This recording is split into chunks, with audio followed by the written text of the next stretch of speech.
Hello everyone, our topic for today is about quadratic function.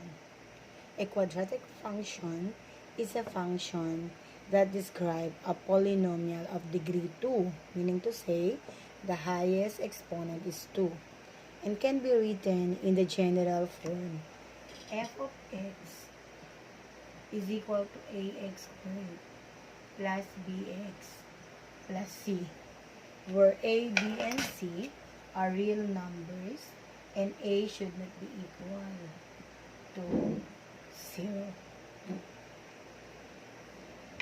Okay, you can also change f of x to y. So, pwede siyang maging y is equal to ax squared plus bx plus c. Or, it can be h of x. We can use h of x, g of x, f of x.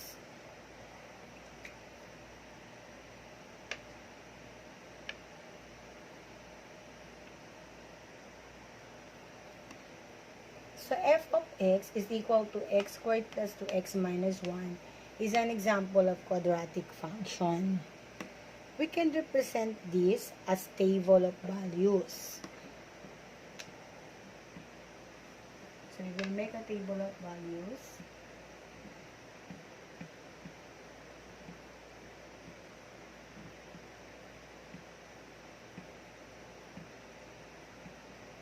Okay, so let us assign values of x.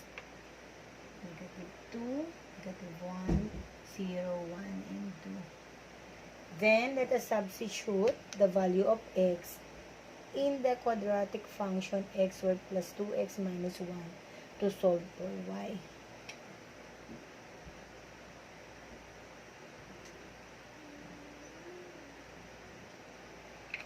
Okay, so let us substitute. So, let us write x is equal to negative 2. So, f of negative 2 is equal to substitute. The x is negative 2 squared plus 2 times negative 2 minus 1. Then, simplify. Negative 2 squared is positive 4. Positive times negative 2 of negative 4 minus 1. Then, 4 minus 4 is 0 minus 1. So, f of negative 2 is equal to negative 1. So, when x is negative 2, the value of y is negative 1. Okay, let us try. When x is equal to negative 1,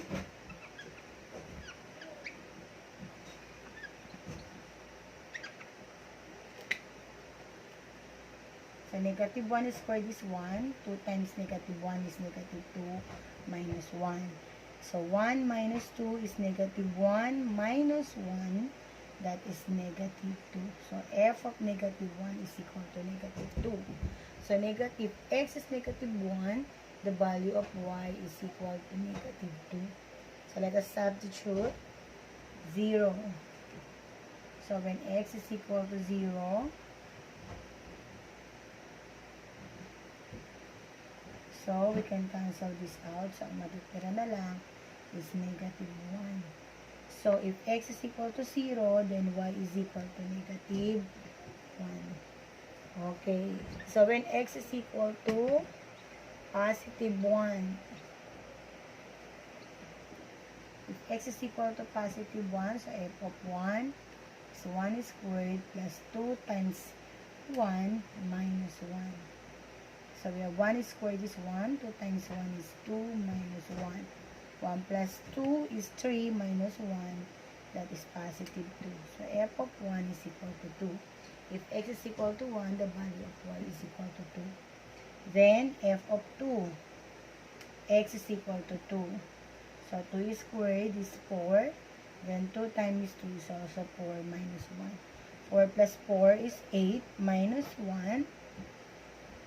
So, we have 7. F of 2 is equal to 7. So, domain are the x values and the range are the y values. After we complete the table of values, let us determine, okay, or let us, how can we identify that this table of values is a quadratic function.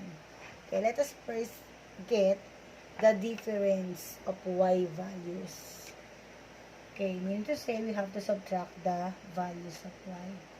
So we have to subtract 7 minus 2, we have 5. Then 2 minus 1, so change natin yung sign. So magiging positive, proceed to addition, so we have 3. Then, negative 1 minus negative 2, change ulit yung sign. So that is positive 2. So add natin magiging positive 1. Then, negative 2 minus 1, change the sign again of the subtrahend. So it will become positive. So negative 2 plus 1, we have negative 1. So this is what we call the first difference.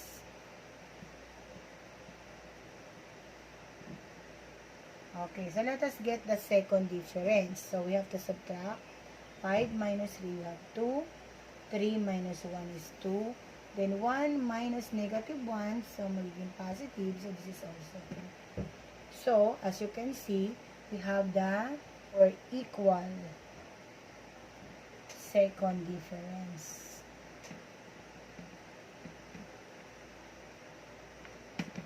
Okay, so the second difference are equal. We can say that the table of values is a quadratic function. Then, let us express these as sets of ordered pair. Okay, so let us get first the first pair. We have negative 2 and negative 1. The other one is negative 1 and negative 2. 0, negative 1. Then we have 1 and 2. 2 and 7. Okay, so these are the ordered pairs. Okay, we have different x values. Okay. The first number, okay, or it has a unique value of x, therefore it is a function. Then let us graph. So let us plot the points. Negative 2, negative 1 is here. Then negative 1 and negative 2. 0, negative 1. 1 and 2, then 2, 7. Okay, let us connect the points. Let us extend this one. Okay, this is now the graph of f of x is equal to x squared plus 2x minus 1. As you can see, the graph opens upward.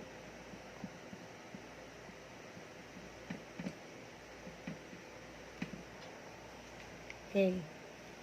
In the given f of x is equal to ax squared plus 2x minus 1, let us identify the value of a. What is the value of a here? That is positive 1. Okay. So, if the value of a is positive, or if a is greater than 0, meaning to say positive numbers, if a is greater than 0, so positive numbers, then the graph opens upward.